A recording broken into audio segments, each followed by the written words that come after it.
ഇന്നത്തെ കാലത്ത് അധികവും നമ്മളൊരു ഗ്യാപ്പ് കിട്ടിക്കഴിഞ്ഞാൽ ഫാമിലിയായിട്ടും ഫ്രണ്ട്സായിട്ടൊക്കെ പുറത്ത് പോയിട്ട് ചായ കുടിക്കാറാണ് പതിവ്. എന്നാൽ ഇതൊന്നും ഇല്ലാതിരുന്നൊരു കാലം ഉണ്ടായിരുന്നു കേട്ടോ. ചായക്കടകളൊക്കെ ഉണ്ടായിരുന്നു. എന്നാലും നമ്മൾ വീട്ടിൽ തന്നെ ഫാമിലിയായിട്ട് കട്ടൻ ചായയും അതുപോലെ ചക്കക്കൂട്ടാനും അതുപോലെ തന്നെ അരിമണി വറുത്തതും തേങ്ങ ചിരകിയതും ചക്കക്കുരു പുഴുങ്ങിയതും അങ്ങനെ നമ്മുടെ വീട്ടിൽ തന്നെ കിട്ടുന്ന കെമിക്കൽസൊന്നും ചേർക്കാത്ത നല്ല നല്ല ഫുഡ് ഉണ്ടാക്കി കഴിച്ചിരുന്നൊരു സമയം ഉണ്ടായിരുന്നു. ആ ഒരു മെമ്മറീസ് എന്ന് വെച്ച് കഴിഞ്ഞാൽ ഭയങ്കര സന്തോഷം നൽകുന്നൊരു കാര്യമാണ്. അപ്പോൾ ഇന്ന് രാവിലെ ചക്കക്കൂട്ടാൻ ഉണ്ടാക്കിയപ്പോൾ ഞാൻ പറഞ്ഞു എനിക്ക് ചോറിക്ക് വേണ്ടെന്ന് പറഞ്ഞിരുന്നു. അങ്ങനെ ഞങ്ങളത് വൈകുന്നേരം ചായക്കാണ് ഞാൻ എടുത്തത് കേട്ടോ.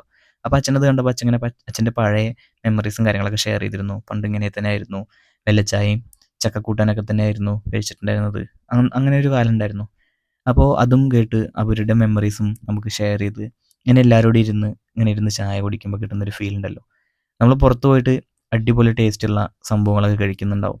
പക്ഷേ വീട്ടിൽ ഇതുപോലെ മായം ചേർക്കാതെ കിട്ടുന്ന ഈ ഒരു ചെറിയ ചെറിയ പലഹാരങ്ങളുണ്ടല്ലോ, അത് തരുന്ന സന്തോഷം ഒരിക്കലും ആ ഒരു ഫുഡിന് നമുക്ക് ചിലപ്പോൾ തരാൻ പറ്റിക്കൊള്ളണമെന്നില്ല. ഒരുപാട് കെമിക്കൽസൊക്കെ ചേർത്ത് ഉണ്ടാക്കുന്ന ഫുഡിനൊക്കെ ഒരുപാട് ടേസ്റ്റ് ഉണ്ടാവുമായിരിക്കാം.